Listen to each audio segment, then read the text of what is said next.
Olá, seja muito bem-vindo, muito bem-vinda a mais uma aula e hoje nós daremos prosseguimento na análise das teses de mérito relacionadas ao fato típico. Nós vimos dentro da tipicidade que para o fato ser formalmente típico, uma conduta precisa dar causa a um resultado previsto na lei. Mas que não basta chamada tipicidade formal. É necessário ainda que exista tipicidade material, ou seja, ofensa relevante ao bem jurídico. Falamos, portanto, do princípio da insignificância, vimos dentro da tipicidade a análise da conduta e a sua classificação quanto aos elementos, quanto às espécies de conduta. Bem, apesar do fato típico ser composto por uma conduta que dá causa a um resultado previsto na lei, nem sempre o resultado acontece. É possível que uma pessoa venha responder por um crime sem que ela tenha conseguido alcançar o resultado que ela almejava. Por exemplo, é possível que ela queira matar, que ela tenha direcionado a conduta dela a efetivamente produzir o resultado morte, mas por algo alheio à vontade dela, esse resultado não tenha ocorrido. E isso pode fazer com que essa pessoa venha responder nesse exemplo por uma tentativa de homicídio. Mas é possível ainda, em algumas situações diferentes, que uma pessoa que queria matar a outra responda, por exemplo, por uma lesão corporal. E essa tese pode fazer com que você faça o pedido de desclassificação. Portanto, a gente vai entender isso dentro do chamado iter criminis. A análise do iter criminis pode fazer com que, em algumas situações, a consumação de um crime não aconteça. Por isso que nós vamos estudar esse item aqui dentro da análise das nossas teses de mérito que são relacionadas a conduzir à tipicidade da conduta ou, em alguns casos, a desclassificação para um crime menos grave. Bom, primeiro que tudo, eu quero que você entenda de uma maneira muito clara o que é iter criminis. Iter criminis é um caminho. O iter criminis é um caminho que se percorre para se alcançar aquilo que se almeja inicialmente. Portanto, se uma pessoa ela decide, por exemplo, matar a outra, o que ela vai fazer? Ela vai ter essa ideia, vai pensar sobre o assunto. Pode ser que ela faça isso de uma hora para outra, pode ser que ela faça depois de alguns meses, mas ela primeiro cogita, depois ela prepara, depois ela inicia a execução, para só então atingir a consumação. Para a maioria da nossa doutrina, o iter criminis ele é composto, portanto, por 4 etapas. Muitas vezes a pessoa só cogita e não executa. Muitas vezes ela cogita, prepara, mas não executa. Em alguns outros casos, ela cogita, prepara, executa, mas não consegue atingir o resultado almejado. E aí nós vamos analisar cada uma dessas situações. Primeira coisa que eu quero que você entenda é o seguinte: se a pessoa apenas cogitou, se ela não fez efetivamente nada, ela não partiu para uma ação, o direito penal ele não pode alcançar essa pessoa. Pelo seguinte, olha só, vem aqui comigo, volta para a nossa tela. Existe um princípio de direito penal, que é o chamado princípio da ofensividade ou lesividade, que possui algumas funções. Possui basicamente as funções de proibir algumas incriminações. É o princípio da lesividade ou ofensividade que proíbe a incriminação de condutas internas, de condutas que não ultrapassam a esfera do próprio autor, de condutas que sejam meramente morais, ou ainda proíbe a incriminação de punir características pessoais, punir alguém pelo que a pessoa é. O que o princípio da lesividade tem a ver com essa proibição de se punir, de se incriminar a cogitação? Porque a cogitação ela é algo que é uma conduta ainda interna do agente. É algo que ele só está pensando. E dentre essas 4 funções do princípio da ofensividade ou lesividade, nós temos a função de proibir a incriminação de condutas internas, de punir uma pessoa por aquilo que ela ainda está planejando, mas que ela ainda não executou. Já os chamados atos preparatórios, eles até podem ser punidos. Mas naquelas situações em que eles serão punidos, eles assim serão como atos autônomos. Portanto, imagine você que uma pessoa ela queira praticar um homicídio. Aí o que ela fez? Ela adquiriu para isso uma arma de fogo.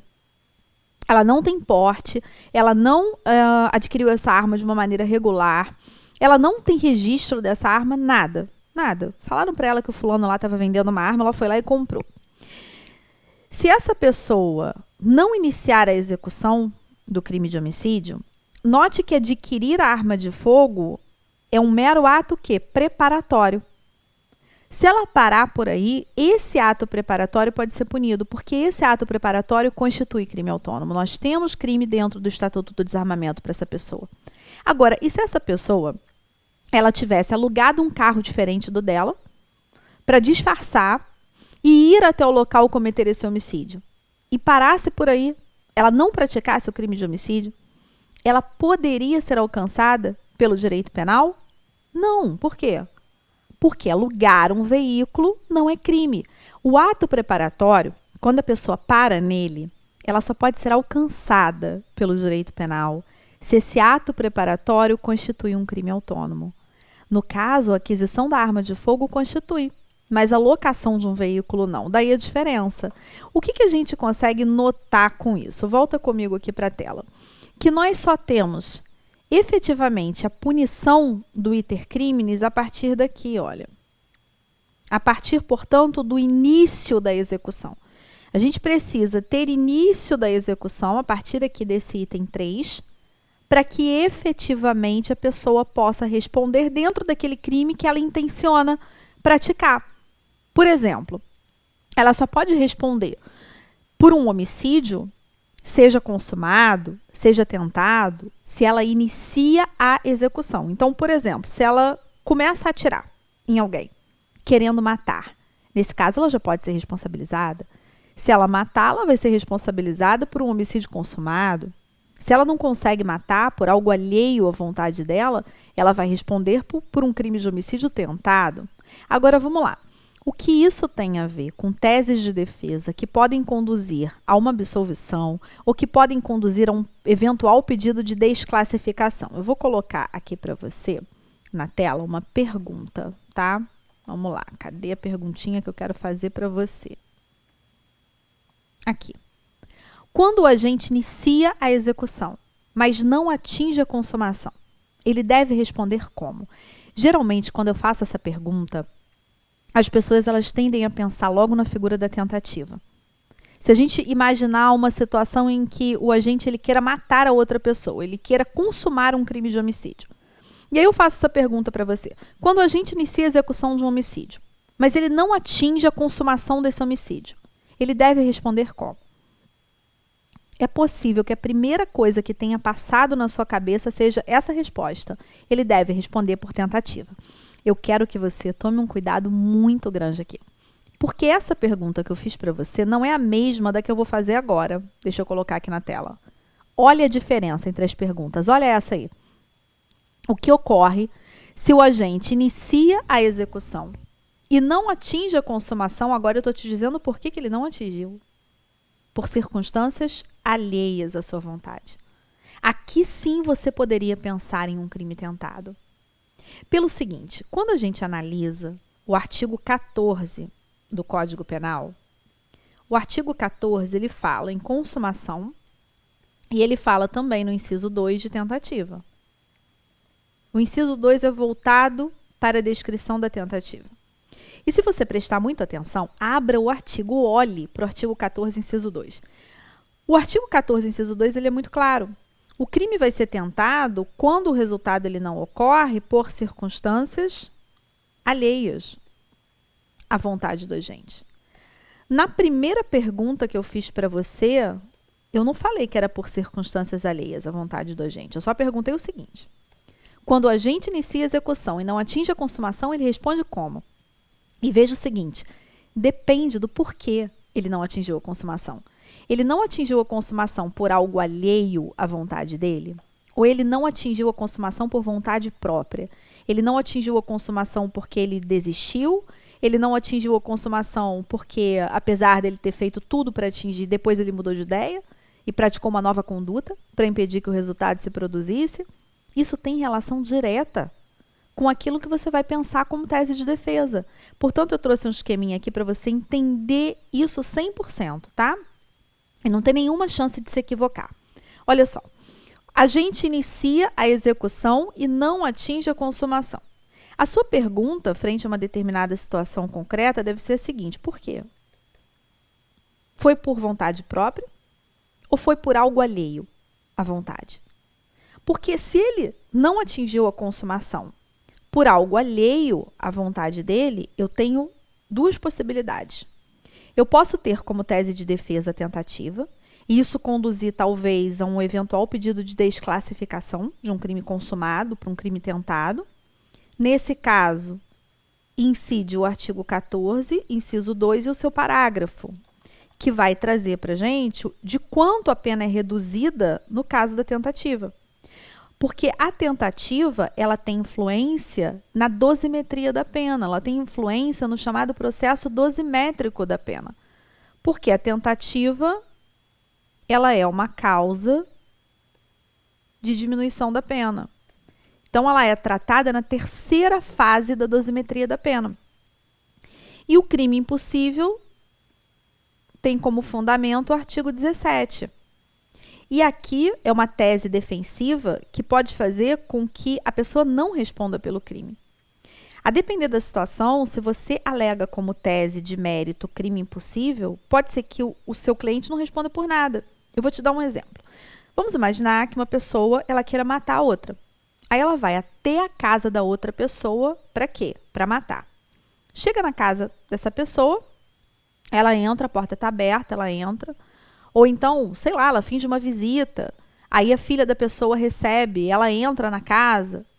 Entrando na casa, ela vai até o quarto, onde essa pessoa estaria dormindo, pega o travesseiro e começa a pressionar o travesseiro no rosto da pessoa. Depois de algum tempo pressionando, ela verifica a respiração, vê que a pessoa não está respirando, ou seja, ela pensa, matei, e vai embora. O que acontece é o seguinte, ela não matou aquela pessoa, ela pressionou o travesseiro no rosto daquela pessoa, mas a pessoa já tinha morrido. A pessoa tinha morrido algumas horas antes. Nesse caso, você não pode ter como tese de defesa a tentativa, entende? Por que não? Porque é impossível atingir a consumação. O artigo 17, eu vou colocar ele aqui na tela, olha o que ele diz. Não se pune a tentativa, ou seja, nem mesmo crime tentado eu vou ter. Quando, por ineficácia absoluta do meio, o meio que eu usei, por exemplo, para tentar matar alguém, ou por absoluta impropriedade do objeto. O que é esse objeto? Esse objeto é o chamado objeto material do crime. O que é o objeto material do crime? É a pessoa ou coisa sobre a qual recai a conduta. Nesse exemplo que eu dei para você, nós temos crime impossível por absoluta impropriedade do objeto. Porque não se pode matar o morto. Não se pode matar quem já está morto. Portanto, cadáver não pode ser objeto material de crime de homicídio, porque já morreu, já está morto. Eu não posso defender aqui um crime tentado. Essa pessoa vai responder por o quê? Por nada. Eu não tive violação de domicílio nesse caso porque abriram a porta e deixaram ela entrar. Eu não tive nenhum crime relacionado à arma porque ela não usou nenhuma arma. Eu não tenho nenhum fato aqui para puni-la. Então, essa minha tese do crime impossível nessa situação, nesse caso, poderia conduzir a qual pedido? Ao pedido de absolvição dessa pessoa. Portanto, eu só posso pensar na tentativa quando o resultado não ocorreu por algo alheio à vontade do agente, mas era possível acontecer. Volta comigo novamente para cá. Portanto, olha, tentativa só quando a consumação não acontece por algo alheio à vontade do agente, mas era possível acontecer. Ainda que eu pense numa possibilidade muito rara de acontecer. Uma coisa é uma vítima muito doente, quase morrendo. Outra coisa é ela estar morta. Eu posso matar quem está quase morrendo, ou tentar matar quem está quase morrendo, mas eu não posso matar quem já morreu. Percebe a diferença? E é em virtude disso que o artigo 17 ele é muito claro. O artigo 17, note que ele fala, vou trazê-lo aqui de novo, ele fala em absoluta, ineficácia absoluta do meio, absoluta impropriedade do objeto. Cris, mas e se tiver uma chance ainda que mínima de consumar? Aí eu não tenho crime possível. Olha o que nos diz a súmula 567 do STJ, ela mostra isso muito bem. Sistema de vigilância realizado por monitoramento eletrônico ou por existência de segurança no interior de estabelecimento comercial, por si só, não torna impossível a configuração do crime de furto. Porque, veja bem, é possível que a pessoa que seja segurança no interior do estabelecimento, que esteja lá vigiando os computadores, no caso de ter um monitoramento, pode ser que essa pessoa se distraia, que ela durma, ela deu uma cochilada, ela saiu, ela falou com alguém, faltou energia, ou seja, alguma coisa pode acontecer que torne o resultado possível. Nesses casos em que nós temos um sistema de vigilância realizado pelo monitoramento eletrônico ou por existência de segurança, claro que isso vai dificultar o crime patrimonial, é lógico. Eu posso até pensar em uma impossibilidade relativa, mas chance tem. E se eu tenho chance, ainda que mínima, de consumação, eu não posso aplicar o artigo 17. O artigo 17 é para aquelas situações em que o crime realmente é absolutamente impossível. Ele não pode acontecer.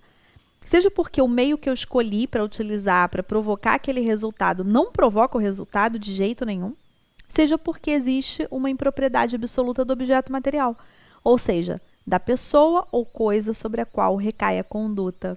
Percebe? No fundo é fácil de você identificar. Volta comigo aqui para o nosso quadrinho. Então, nessas situações de não haver a consumação por algo alheio, eu preciso analisar com mais cuidado o caso concreto para saber se é tentativa ou se é crime possível. Eu vou trabalhar com qual tese de mérito? Vou trabalhar com o artigo 14.2 ou vou trabalhar com o artigo 17?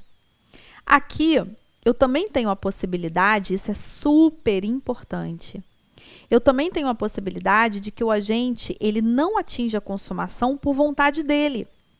Pode ser que ele desista, pode ser que ele comece a atirar e mude de ideia, comece a esfaquear alguém e mude de ideia. Ou pode ser ainda que ele até dê todos os tiros que ele pretendia dar, mas ele se arrepende e esse arrependimento surte resultado. Ele socorre a vítima, leva a vítima para o hospital e a vítima não morre. Logo, o arrependimento dele foi o quê? O arrependimento dele foi eficaz. Eu quero que você olhe comigo agora para o artigo 15 do Código Penal. O artigo 15 ele vai nos dizer o seguinte: o agente que voluntariamente desiste de prosseguir na execução ou impede que o resultado se produza, só responde pelos atos já praticados. Nós temos dois institutos de direito penal aqui que caracterizam teses defensivas, teses de mérito: desistência voluntária e arrependimento eficaz. Primeira parte, o agente que voluntariamente desiste de prosseguir na execução. Nessa primeira parte aqui, eu tenho a chamada desistência voluntária. Segunda parte, ou impede que o resultado se produza. Nessa segunda parte, é o chamado arrependimento eficaz. É importante aqui, os dois conduzem a uma mesma consequência. Embora a consequência seja a mesma, note que o nome das suas teses de mérito é diferente. Então, você não vai, por exemplo, alegar que a pessoa que estava atirando e decidiu parar porque ficou com pena da vítima vai ser beneficiada por arrependimento eficaz, porque a hipótese não é de arrependimento eficaz. Se ela parou, se ela não foi adiante, por vontade dela, é desistência voluntária. Desistência voluntária é um parar, desistência voluntária é um interromper por vontade própria os atos de execução. No arrependimento eficaz, o que acontece? O agente empreende nova conduta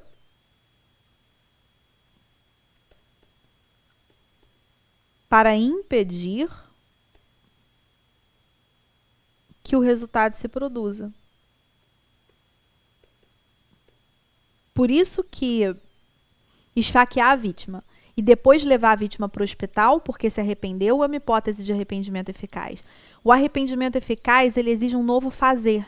No arrependimento eficaz, o agente ele esgota os atos de execução que ele tinha para efetivamente executar, para praticar. Ele pretendia descarregar a arma na vítima, ele descarregou. Mas ele se arrependeu, pegou a vítima, levou a vítima para o hospital, contratou uma equipe médica e a vítima sobreviveu. Então, nesse caso, sim, eu aplico o chamado arrependimento eficaz. O nome da minha tese de mérito vai ser arrependimento eficaz. Na desistência voluntária, o que eu tenho que visualizar? Eu tenho que visualizar um parar. Um não prosseguir quando se podia prosseguir, compreende? Parar de esfaquear, parar de atirar, porque eu estou trabalhando com um exemplo aqui de homicídio, com um exemplo em que a pessoa queria a morte da outra. A consequência em ambos os institutos é a mesma.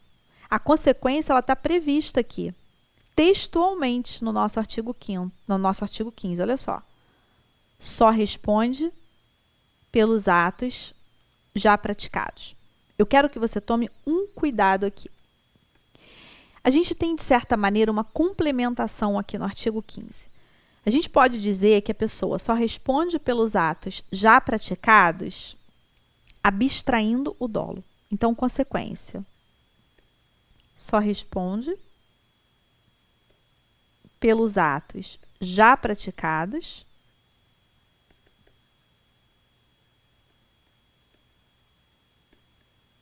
abstraindo-se o dolo inicial do agente.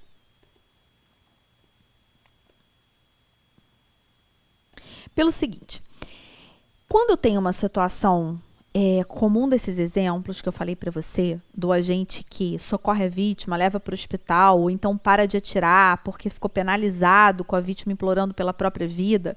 Ou seja, quando eu tenho desistência voluntária ou arrependimento eficaz, o resultado não acontece, por mais que nesses exemplos a pessoa queira matar a outra de início, quando ela começa a praticar a conduta, quando eu aplico o artigo 15, ela não pode responder pelo homicídio consumado porque a morte não ocorreu. Raciocinou comigo?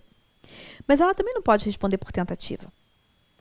Porque o resultado ele não aconteceu por vontade própria. Eu só poderia pensar em tentativa se o resultado não acontecesse por algo alheio à vontade do agente. Por isso que nesses exemplos, né, em que a pessoa queria matar, deixa eu apagar essa parte aqui. Por isso que nesses exemplos em que o agente ele queria matar, mas teve desistência voluntária ou arrependimento eficaz, ele vai responder por lesão corporal. Olha que interessante. Eu tenho uma tese aqui para fundamentar um pedido de quê? De desclassificação. Tudo bem, o dolo inicial era realmente de matar. Mas a partir do momento que o agente é responsável pelo fato da morte não ter acontecido, esse artigo 15 o beneficia. Por isso que o arrependimento eficaz, por exemplo, ele é chamado de ponte de ouro. Eu brinco que ele é uma ponte de ouro cravejada de brilhante. Porque ele conduz o agente de um dolo que levaria o agente a responder por um crime muito mais gravoso, que é o homicídio, para algo muito mais leve, que é um crime de lesão. E aí, lógico, eu tenho que olhar na situação concreta se essa lesão é uma lesão leve, se é uma lesão grave, se é uma lesão gravíssima. Agora, fato é que eu não estou responsabilizando por homicídio, nem consumado e nem tentado, uma pessoa que inicialmente tinha dolo de matar. Mas você não precisa decorar isso. Mais uma vez, é uma questão de entender. Por que essa pessoa ela não pode ser responsabilizada de acordo com o dolo inicial dela? Volta novamente comigo aqui para a tela. Posso dizer, nesse caso, que o homicídio se consumou? Claro que não. A morte da vítima não aconteceu. Posso dizer, nesse caso, que existe tentativa de homicídio? Claro que não. Porque tentativa é só quando o resultado não acontece por algo alheio à vontade do agente. Portanto, veja, não tem como a pessoa, nessa hipótese de desistência voluntária e arrependimento eficaz, responder pelo homicídio de maneira nenhuma, porque nem consumado ele é, nem tentado ele é. Por isso que eu vou abstrair o dolo. Eu vou abstrair o dolo e vou olhar apenas o quê? Eu vou olhar apenas para o resultado. Que aqui no exemplo que a gente trabalhou, foi um crime de lesão corporal. O artigo 15 é justamente por isso que ele é apto a conduzir para um pedido de desclassificação. Por exemplo, vamos imaginar que você esteja elaborando alegações finais ou que você esteja atacando uma sentença condenatória e, logicamente, se a gente está falando, tem que tomar muito cuidado porque isso aqui tem que ser unido ao processo penal. Se você está falando de um recurso de apelação em uma sentença condenatória que seja hipótese de homicídio, você está falando de uma apelação relacionada ao procedimento do júri, tá? Então, você teria que observar o cabimento da apelação, só para o nosso exemplo estar concatenado com o processo penal, viu? Você teria que elaborar uma apelação de acordo com o artigo 593, inciso 3 do CPP. Só cabe apelação no procedimento do tribunal do júri nessas hipóteses aqui, viu? Mas, possivelmente, você teria uma hipótese nesse exemplo que eu te dei, e aí, logicamente, a sua apelação, o seu recurso de apelação, teria como fundamento uma das alíneas do artigo 593, inciso 3. Agora, o importante é que você tenha entendido esses institutos que acontecem dentro do iter criminis. Ou seja, vamos voltar para cá, para o nosso quadrinho. Vamos lá. Aqui, cogitação não é alcançada pelo direito penal. Se a pessoa parar por aqui, ela não responde por nada. Preparação só vai ser alcançada pelo direito penal se constituir um ato autônomo, um crime autônomo. Se for um crime autônomo, seja furto, seja porte de arma, seja o que for, ok, a pessoa vai responder. Começamos, então, a punição efetiva do iter criminis a partir do início da execução.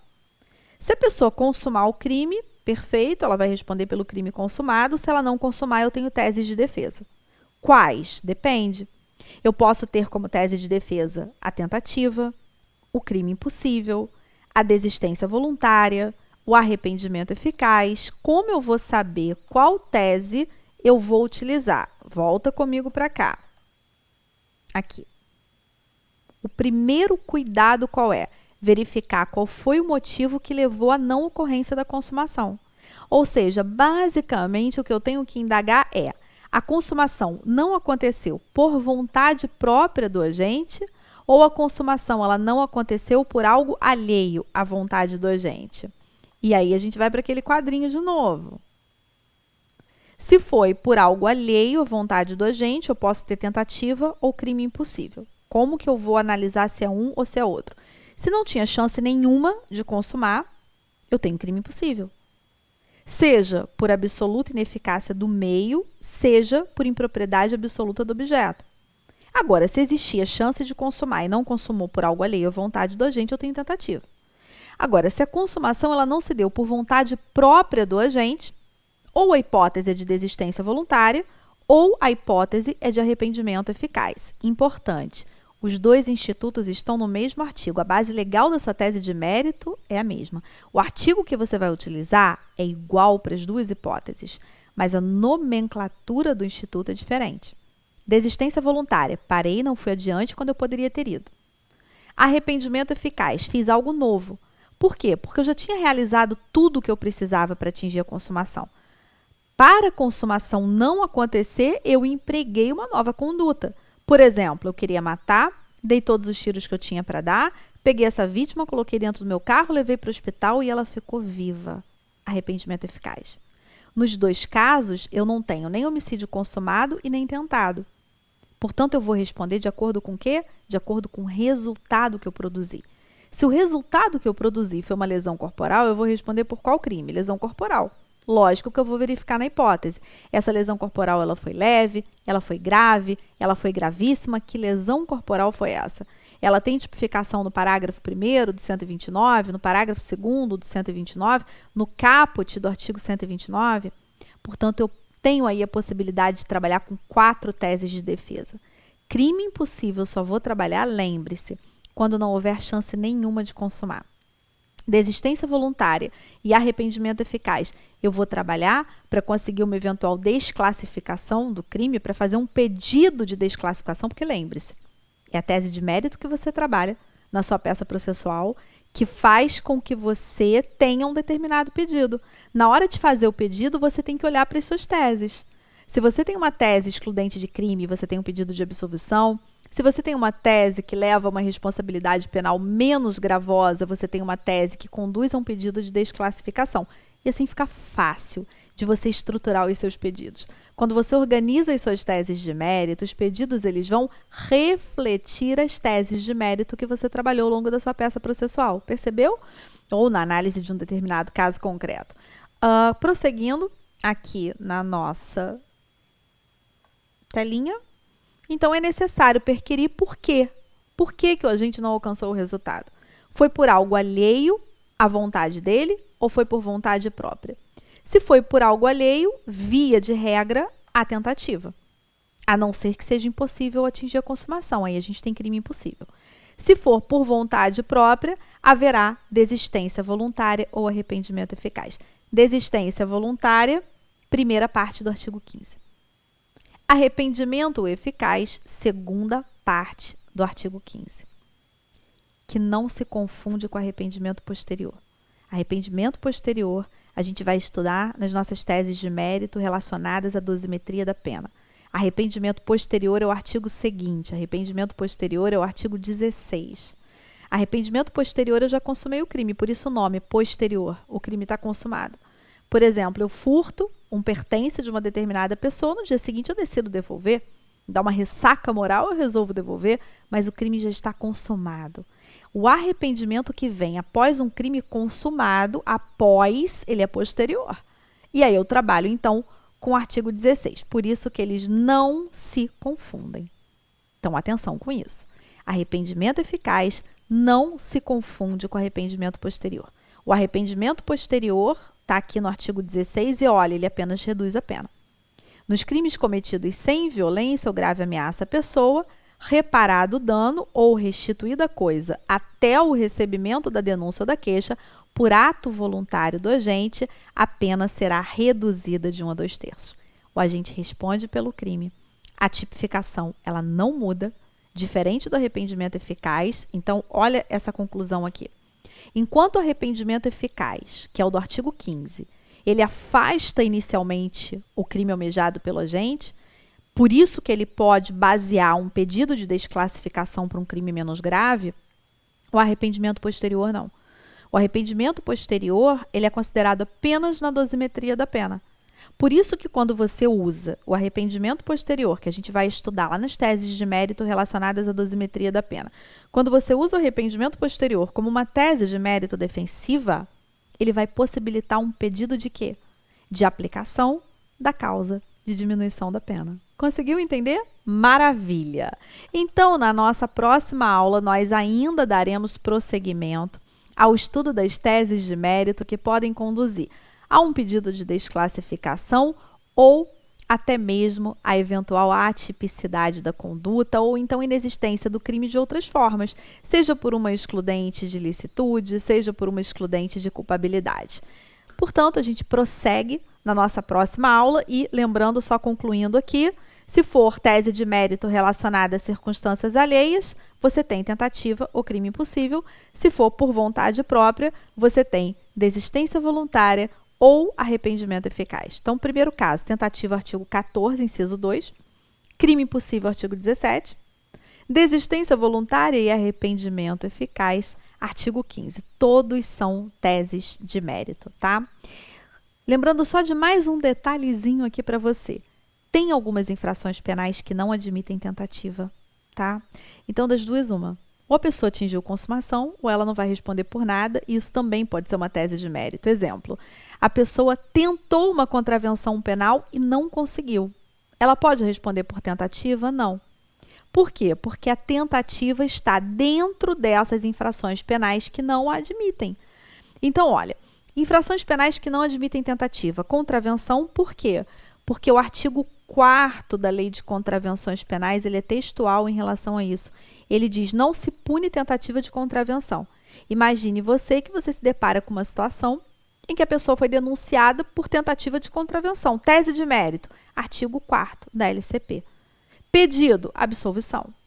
E alguns crimes também não admitem tentativa. Crimes culposos, eu não posso tentar aquilo que eu não quero. Crimes habituais, porque a consumação de um crime habitual depende da reiteração de conduta. Crimes omissivos próprios, como é o caso da omissão de socorro, porque no primeiro momento em que eu me omito, o crime já está consumado. Passei por uma pessoa que precisa de ajuda, não fiz nada, o crime está consumado.